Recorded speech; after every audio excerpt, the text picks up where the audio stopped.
میں نے جناب جنید کا قصہ عرض کیا تو بخاری سے، یہ عرض کر رہا ہوں تو بخاری سے۔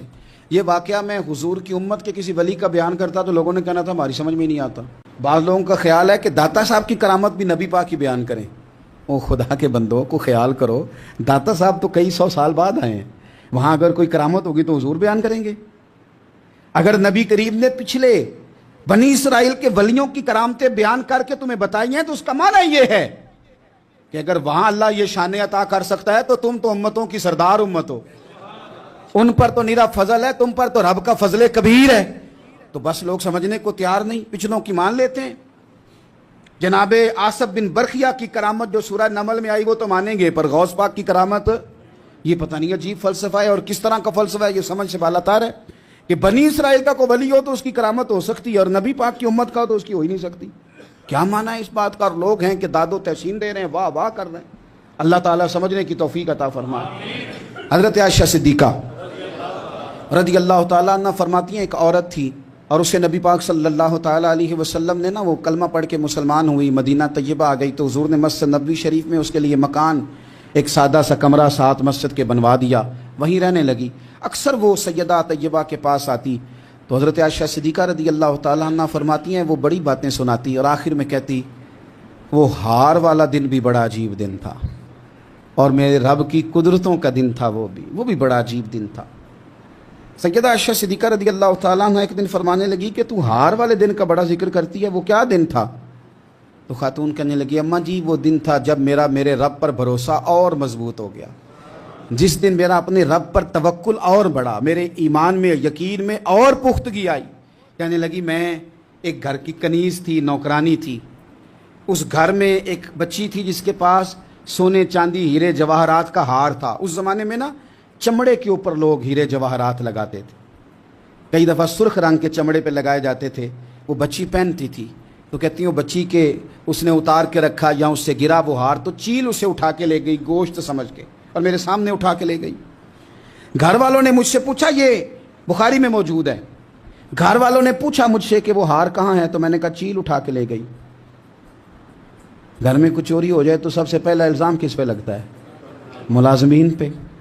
کہتے انہوں نے مجھے بڑا مارا، بڑی تکلیف تھی، حتیٰ کہ میری شرمگاہ تک کی تلاشی لی، میری عزت اتنی خراب کی میں بتا نہیں سکتی۔ میں نے اپنی زندگی میں ایک واقعہ دیکھا، ایک امیر گھر میں چوری ہو گئی، ملازم کو اتنا مارا کہ وہ چارپائی پہ پڑ گیا، پولیس والوں سے اتنی مار پڑوائی گئی کہ وہ بیچارہ چارپائی پہ پڑ گیا، اور پھر وہ اتنا بیمار ہوا اور کچھ دنوں کے بعد پتہ چل گیا کہ چور تو اپنا بیٹا ہے ان کا، پھر اس کا انتقال ہو گیا۔ اب وہ سیٹھ صاحب اور گھر والے آ کے نا مرنے والے کے کان میں معافیاں مانگ رہے ہیں، کان میں۔ تو میں نے ان سے پھر کہا تھا کہ یہ تو اب چلا گیا ہے، تمہارا زور چلتا تھا نا تو تم نے قانون خریدا اور تم نے اسے جس نہ ہو سکا تم نے اسے مار پڑوائی، تمہارے پاس جو عدالتیں تھیں تم نے وہاں کارروائی کی، اب ایک عدالت قیامت کے دن لگے گی۔ یہ کمزور تھا نا، کچھ کر نہیں سکا۔ میرے نبی پاک صلی اللہ علیہ وسلم نے فرمایا سن لو، اگر سینگ والی بکری نے بغیر سینگ والی بکری کو تکلیف دی ہوگی نا تو قیامت کے دن اسے بھی بدلہ دینا پڑے گا کہ تیرے پاس سینگ تھے اور تو نے اسے مارا تھا۔ وہ خاتون عرض کرتی ہے سیدہ عائشہ کی خدمت میں کہ مجھے بڑا مارا، مجھے تکلیف دی، میں کہہ رہی تھی کہ میرے سامنے چیل لے گئی ہے پر وہ نہیں مان رہے تھے، اماں جی انہوں نے مجھے بڑا مارا۔ حضرت عائشہ صدیقہ کہتی ہیں پھر کیا ہوا؟ کہنے لگی اماں جی جب کوئی میرا مددگار نہ رہا، مجھے تکلیف دے رہے تھے، رسوا کر رہے تھے، تو میں نے اپنے رب سے مدد چاہی، میرے رب کی طرف میں نے توجہ کی، میں نے کہا مالک اب تو ہی میرا مددگار ہے۔ کہتی ہے وہ مجھے مار رہے تھے تو وہ چیل جو ہار لے گئی تھی وہی لے کے واپس آ گئی، اور ہمارے سروں کے قریب لا کے اس نے جب اس ہار کو پھینکا وہ مجھے چھوڑ کے سائیڈ پہ ہوئے، وہ میری بے گناہی جان گئے، لیکن آپ کو بتاؤں اس دن سے میرا اپنے رب پر یقین اور بڑھ گیا۔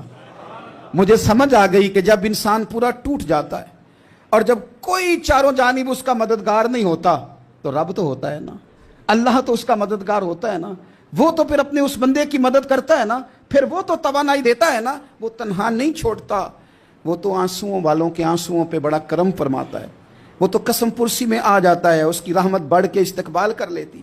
تو بھائی جب آپ پر اللہ کی حکمت کے تقاضے پورے ہونے لگیں اور زندگی میں کبھی کوئی ایسا وقت آئے کہ آپ محسوس کریں کہ تنہا رہ گئے ہیں اور کئی اپنے بھی مخالفین کی جماعت میں نظر آنے لگے ہیں، تو اس وقت پھر دل، روح، زبان اور ذہن کو یکجا کر کے سمجھ لینا کہ جب ساری دنیا ساتھ چھوڑ جاتی ہے تو رب کی رحمتیں اس وقت بھی ساتھ رہتی ہیں، اور اللہ کی مدد اس وقت بھی بندے پہ کرم نوازی کرتی ہے۔ ایک اور حدیث سنیں، لطف کی بات یہ ہے، یہ بھی بخاری میں ہے، یہ بھی واقعہ بخاری میں ہے۔ اللہ اکبر۔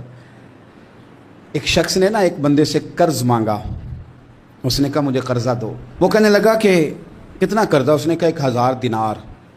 دینار سونے کا ہوتا تھا، درہم چاندی کا ہوتا تھا۔ 1000 دینار چاہیے۔ اس نے کہا کوئی گواہ ہے تیرے پاس؟ غریب کا گواہ بھی کوئی نہیں بنتا، کبھی الجھ جائے نا کو بندہ تو کئی اپنے بھی کہہ دیتے ہیں کہ ہم اس کے قول فعل کے ذمہ دار نہیں ہیں۔ ایک غریب آدمی کو قرض کی ضرورت پڑ گئی، 1000 دینار